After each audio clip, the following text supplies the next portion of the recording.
4 দিন ধরে দাউ দাউ করে জ্বলছে লস অ্যাঞ্জেলেস। যেন নরকে পরিণত যুক্তরাষ্ট্রের দ্বিতীয় বৃহত্তম শহর। এখনও নিয়ন্ত্রণে আসেনি দাবানল পরিস্থিতি। এরই মধ্যে পুড়ে গেছে প্রায় 20,000 হেক্টর এলাকা। ইতিহাসের সবচেয়ে ভয়াবহ দাবানলে এরই মধ্যে বেশ কয়েকজন নিহত হয়েছেন। ধ্বংস হয়ে গেছে 9,000-এরও বেশি বাড়িঘর। এখনও কাটেনি শহরটির বিপদ। বিশেষজ্ঞরা বলছেন এটা যুক্তরাষ্ট্রের ইতিহাসে সবচেয়ে ব্যয়বহুল দাবানল হতে যাচ্ছে। শুক্রবার রাতেও লস অ্যাঞ্জেলেসে জারি রয়েছে রেড অ্যালার্ট। এখনও বাসিন্দাদের সরানো হচ্ছে নিরাপদ আশ্রয়ে। আগুন নেভাতে নিরলসভাবে কাজ করে যাচ্ছেন, ফলে মনোবল আর শারীরিক সক্ষমতা হারিয়ে অসুস্থ হয়ে পড়ছেন অনেকে। তবুও সাধারণ বাসিন্দাদের জীবিত উদ্ধারে লেগে আছেন তারা। পোড়া বাড়িঘর পরিদর্শনে গিয়ে কান্নায় ভেঙে পড়ছেন বহু বাসিন্দারা।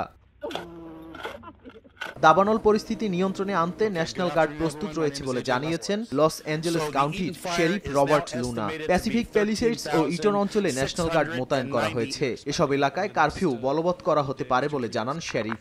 এদিকে ক্যালিফোর্নিয়ার দাবানলে ক্ষতিগ্রস্ত পরিবারের জন্য খাবার সরবরাহ করতে লস অ্যাঞ্জেলেসের 3টি স্থানে কাজ করছে ওয়ার্ল্ড সেন্ট্রাল কিচেন।